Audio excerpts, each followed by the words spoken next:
ঘুমোবো আমি, ঘুমোবে তুমি, গল্প শোনাবে ঘুম পড়ি, হালকা আলো, চোখ বন্ধ। চলো একটা গল্প শুনি। রাতের গল্প বাংলায়। আজকের গল্প, গাছে মাছ চাষ। এক গরিব চাষি তার বউকে নিয়ে আর তার মেয়েকে নিয়ে একটি গ্রামে বসবাস করত। তাদের অবস্থা এতই খারাপ ছিল যে তারা সকালে খেতে পেলে রাতে পেত না, রাতে পেলে সকালে পেত না। একবেলা খাবার খেয়ে তাদের দিন কাটাতে হতো। চাষের জমিতে ফসল ফলে না। কত চেষ্টা করেছে সে, কিন্তু কিছুতেই জমিতে তার ফসল হয় না। এই চিন্তায় চাষির মাথায় হাত। কিভাবে সংসার চলবে সে বুঝেও উঠতে পারছে না। এমন সময় একদিন চাষির বাড়িতে হঠাৎ একটি বৃদ্ধা মহিলা এসে উপস্থিত হলো। তখন ভর দুপুর, মাথার ওপর সূর্য উজ্জ্বলতা যেমন ছড়াচ্ছে তেমনি উত্তাপও বাড়াচ্ছে। খটখট করে চাষির ঘরের দরজার কড়া নাড়া দিল বুড়ি। দরজা খুলে চাষির বউ বলল, কে আপনি?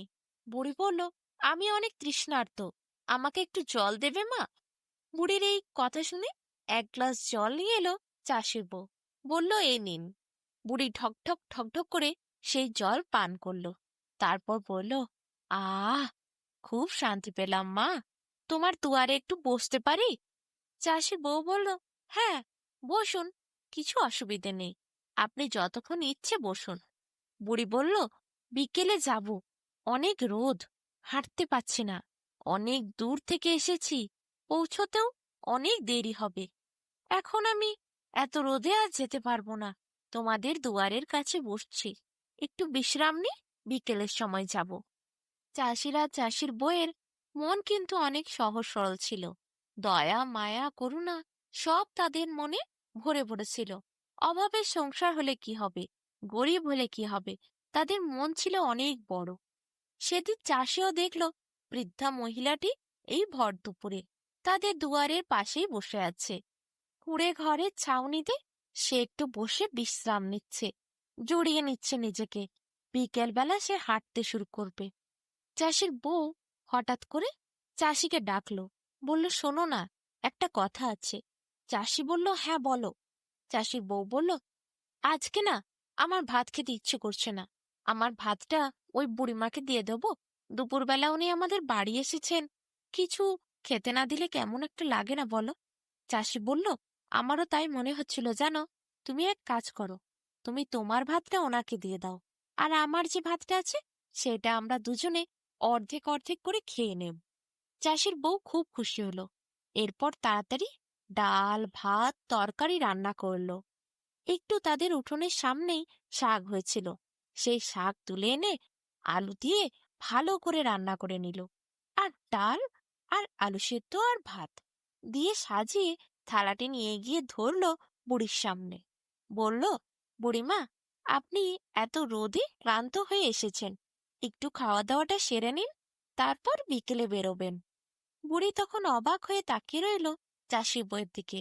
বলল, তোর কি দয়া রে মা, কত লক্ষ্মীমন্ত ঘরের বউ তুই, তোর নিজের খাবার আমায় দিয়ে দিলি?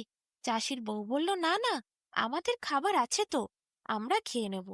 বুড়ি বলল, ঠিক আছে, তাহলে আমি খাই, আমারও অনেক খিদে লাগছিল, কিন্তু কি করব বল, আমার তো বলার কিছু নাই, আমি তো চাইতে পারি না কারুর কাছে। চাষির বউ বলল, তবে আর কথা না বাড়িয়ে বুড়িমা আপনি খেয়ে নিন, গরম ভাত ঠান্ডা হয়ে যাবে যে। এরপর চাষির বউয়ের দিকে তাকিয়ে বুড়ি গপ গপ করে ভাতগুলো সব খেয়ে নিল। চাষি আর চাষির বউ চাষির ভাতটা অর্ধেক অর্ধেক করে খেলো। বিকেল নামলো। বুড়ি তখন বলল, আমাকে এরপর বিদায় নিতে হবে রে। চাষি বউ বলল, আপনি আজ রাতটা আমাদের বাড়িতেই থাকুন না, আপনার একটু সেবা করার সুযোগ পাই যদি ভালো লাগবে, কাল সকাল সকাল না হয়ে আপনি যাবেন। আজ যাওয়াটা কি খুবই জরুরি বুড়িমা? আপনি আমাদের কাছে থাকলে আমাদের খুব ভালো লাগবে। সবাই একসাথে সন্ধেবেলা মুড়ি আর চপ খাবো। ও সামনের বাজার থেকে 3টে চপ নিয়ে আসবে। চপ ভালো করে মেখে মুড়ি দিয়ে আর চা দিয়ে একসাথে খাবো। রাত্রেবেলা চাহক করে 2টি ভাত আরো জুটে যাবে।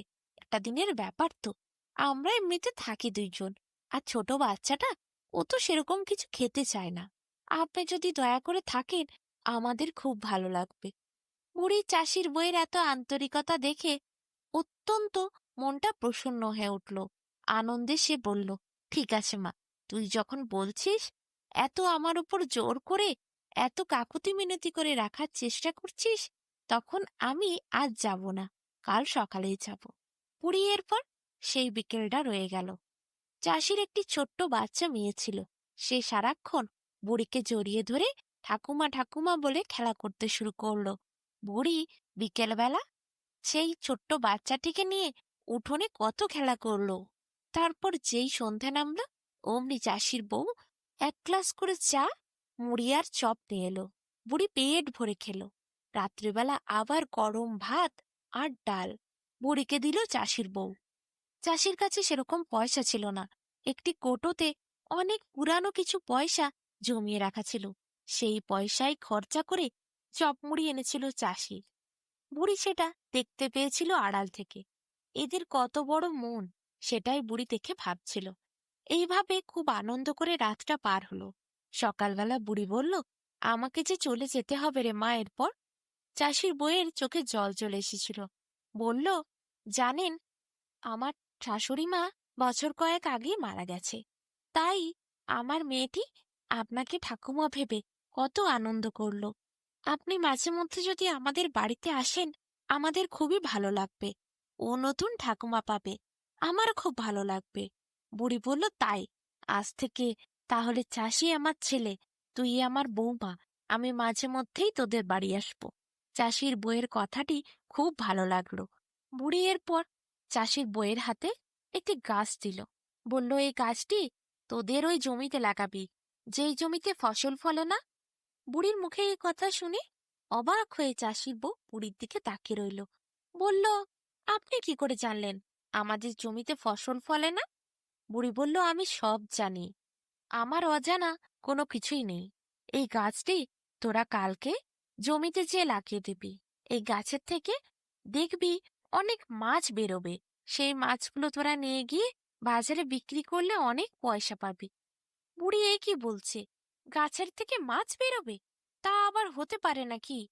অবাক হয়ে বুড়িকে প্রশ্ন করে বসলো চাষির বউ। বলল, গাছের থেকে মাছ কি করে বেরোবে? গাছে ফুল হয়, ফল আসে, কিন্তু মাছ কি করে বেরোবে? বুড়ি বলল, আরে শোন মা, গাছে ফল হিসেবেই মাছ আসবে। মাছ ফলবে তোদের কাছে। সেই মাছ জ্যান্ত থাকবে না। সেই মাছ মাছের মতোই হবে। তারা জলের মতো ছটপট করবে না, ফলের মতোই গাছের সৃষ্টি হবে। সেই মাছ তোরা বাজারে নিয়ে গিয়ে বিক্রি করবি। অনেক সুস্বাদু মাছ হবে। সেই মাছ যখনই গাছে ফলবে, অমনি তাড়াতাড়ি নিয়ে গিয়ে বিক্রি করলে টাটকা টাটকা বিক্রি হবে। সবার খেতে খুব মজা লাগবে। বিক্রি করলে বিশাল পয়সা পাবি, দেখবি। এরপর বুড়ি আশীর্বাদ করে চলে গেল।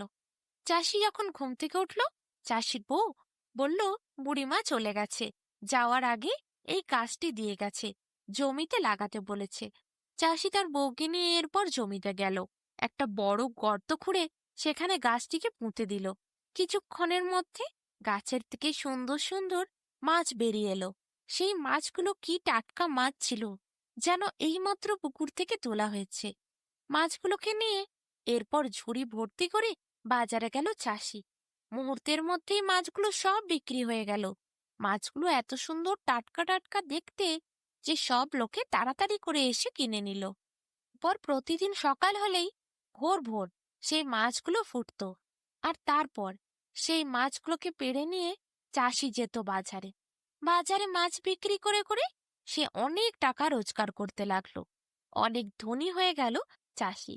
অবশ্য ওই গাছের কাছে চাষি ছাড়া অন্য কেউ যদি আসতো, তার গায়ে বিদ্যুতের মতো ঝটকা লাগতো। কেউ কিন্তু চাষির গাছের থেকে মাছ চুরি করতে পারত না, চাষির গাছের কোনো ক্ষতিও করতে পারত না। চাষি আর চাষির বউই শুধু ওই গাছের কাছে যেতে পারত, গাছের থেকে মাছ পাড়তে পারত। তাই চাষির গাছকে কেউ নিতেও পারল না, আর মাছ চুরি করতেও পারল না। চাষির ক্ষেতের ওপর সেই গাছ লাগানো ছিল। চাষি প্রতিদিন সকাল হলেই যেত, মাছ ভর্তি করে বাজারে নিয়ে গিয়ে বিক্রি করত। চাষি এইভাবে অনেক ধনী হয়ে গেল। তাদের সমস্ত অভাব দূর হলো, সংসারে সুখ শান্তি এলো। এরপর একদিন বুড়িমা আবার এসেছিল। এত ধনী হয়েছে দেখে চাষি বুড়িমা খুব খুশি হলো। বুড়িমাকে ভালো করে প্রণাম করে ঘরে ঢোকালো চাষির বউ আর চাষি। তাদের সুখের কথা বুড়িমার সামনে তারা খুলে বলল। কি আনন্দেই তারা আছে। বুড়িমা অবশ্য এইবার এসে 7 দিন থেকেছিল। বাচ্চা মেয়েটির সাথে অনেক খেলা করলো। মাঝে মধ্যেই বুড়িমা তার ছেলে চাষির বাড়ি আসে। পাতানো ছেলে হলে কি হবে, সেই ছেলে এখন বুড়িমাকে নিজের মায়ের মতোই যত্ন করে। খুব ভালোবাসা তাদের মধ্যে। এক পরিবার হয়ে উঠেছে যেন তারা।